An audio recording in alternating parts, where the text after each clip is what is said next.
Welcome to Midnightrabbi Inspires class number 36. We're Erev Shabbat, Erev Shabbos, the day before Shabbat, the day of rest, which you all know about. Inspired with Emunah in the Holy Land. Look around us, we have the hills, the building all around us, this whole area, brand new street. And I'm just here to pick up one of my children. And I wanted to just share with you some inspirational thoughts coming up. And it will home in what we spoke about this week. And it will help us for next week. As every week is a preparation for the next, especially right now as the Sefirat, during the Sefirat HOmer, counting towards Shavuot, the special day of Kabbalah Tzador, the Simcha Al Rosham, the Simcha Ba'olam. There's no bigger Simcha than when the Jewish people became one and the heavens and earth joined together in a wedding of unity. We're counting our way towards that revelation that ultimately will bring clarity and truth and peace in the world. And even right now in the darkness of exile, right before the dusk before the dawn, we're going to see that light getting stronger and stronger as the sun, or the revelation of truth, is shared more and more. So talking about this idea of Tiferes, this is a very powerful, funny, it almost sounds like Tim Ferriss, funny enough.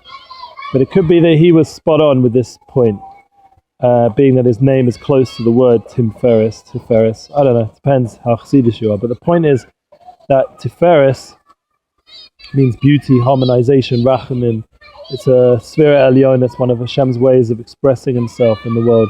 And this is the third week that we're counting this Motzi Shabbos, this new week coming up, and this, all in the light of this Shabbos coming now with Yitzhak and Yaakov, Geulah, Tiferes, these two lights in the world, come together to give us that amudim, the pillars that we're going to learn in Pirkei Avos, this idea of Torah, Avodah, Gemilas, Chasodim, these three important pillars. We have to learn Torah, we have to know the truth, we have to pray, we have to talk to Spododus.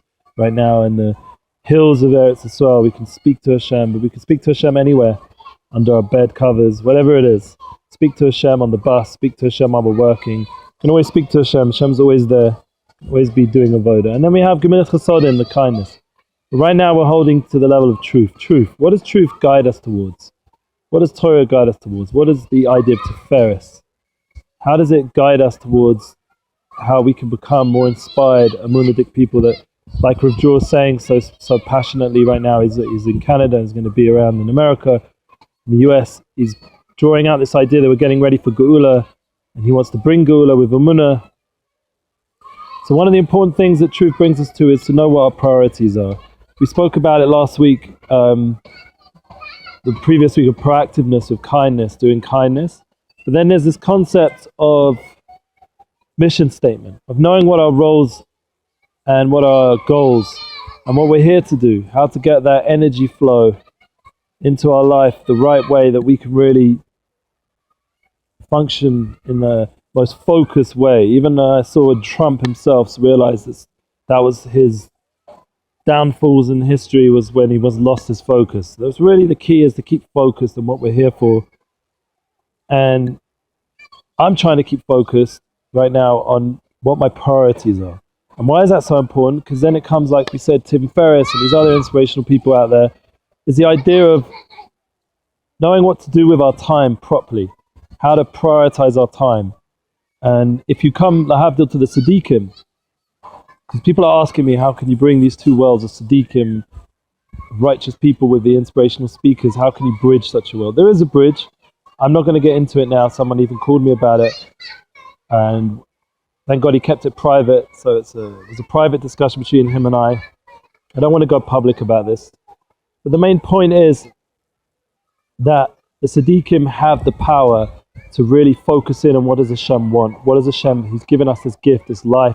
And it's called time. The biggest gift we can give someone is time. To give our wife, to give our child, to give the ones we love time.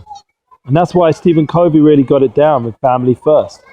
And that's why the Siddiqim, who knew what Hashem wanted with them, and were able, even when there was times of sveikas, they didn't know, there was doubts, seemingly. They're at a simcha, there's lots of things to do that night. They need to be at home with their wife. They need to make sure that their kid has this thing and that thing the next day. There's a lot going on. They're running an event, whatever it is.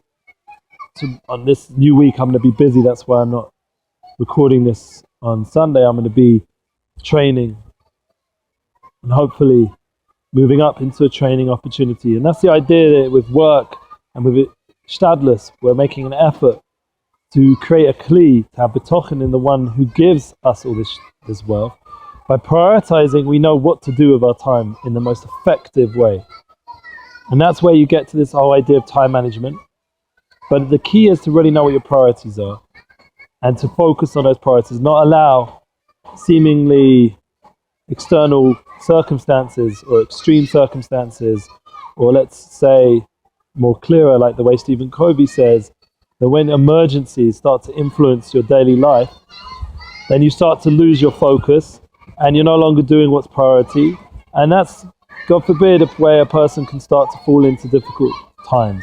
The key is to be focused on your priorities, to keep applying those priorities. Like right now, I'm giving this my time to give to you. And I have other things to do. But I know that sharing this is something that Hashem wants. Why? Because I talk to Hashem. Hashem talks to me. And I have Rabbonim who want us to share and grow and believe in us. And we have Siddiqim who have set out a path before Mashiach that we're going to have this technology, we're going to have this opportunity to share this wealth of spirituality. And the real key is a person has to go within. That's really where the answers lay and lie.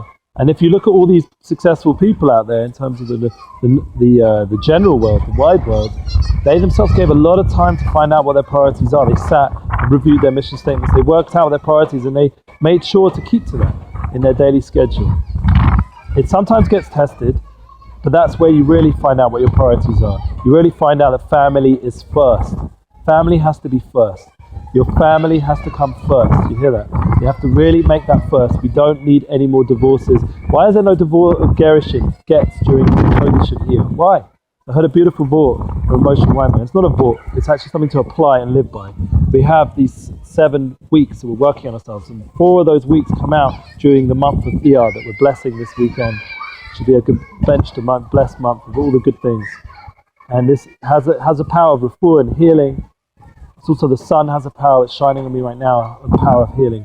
We should be blessed that we should use this month, these 4 weeks, to work on our needs. If we're working on our attributes and our character traits, then there is no reason at all that we'll ever need to have a divorce. Why? Because then every person in our life is there just to help us grow, perfect us, especially our spouse and especially our loved ones.